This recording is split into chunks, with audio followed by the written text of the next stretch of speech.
I felt that the Taboo Yardies helped bridge a series of divides, and those divides are based on perceptions. Here in South Africa, we also have very entrenched traditionalist culture, and whether it's English colonial background or immigrant Indian, whether it be Hindu or Muslim-based religious culture, whether it's traditional Zulu culture, there is a lot of homophobia in South Africa and a lot of conservatism in South Africa. I felt that if you have an environment wherein the laws, the application of human rights and the law is done away with or set aside, you run the risk of ending up with what the situation is in Jamaica. I was well aware of the situation in Jamaica. I had never seen a documentary that had dealt with the people who make up that kind of dialogue or that kind of monologue.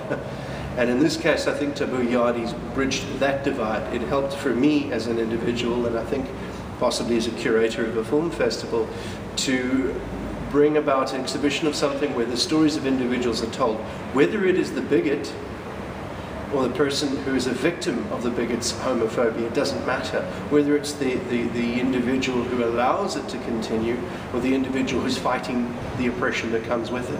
I think that resonates very well with South Africans during the struggle, during apartheid.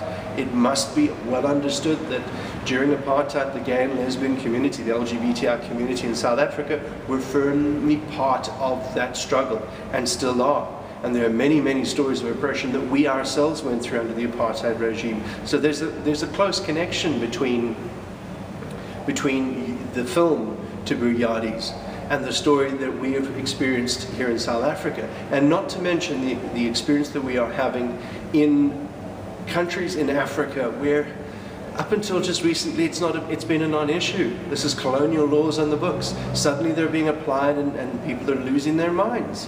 And we are seeing greater attacks on our lesbian and gay brothers and sisters. We're seeing it happening here in South Africa in spite of the law. So you can imagine, if you took the law away, if you said human rights are not universal, not all men are created equal, nobody's entitled to have the same kind of protections as everybody else, because there's always going to be a second-class citizen, and guess what? Gays and lesbians, you're the new black, and you're not a dress I want to wear. We're going to throw you out with the garbage.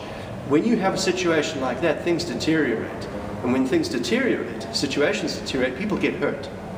And that's what we're hoping that in South Africa, the dialogue that is really taking place, the activities that are really taking place in our communities, reinforces the fact that we need to identify with what's happening elsewhere in the world, and we need to understand, I believe, that what we do has an impact.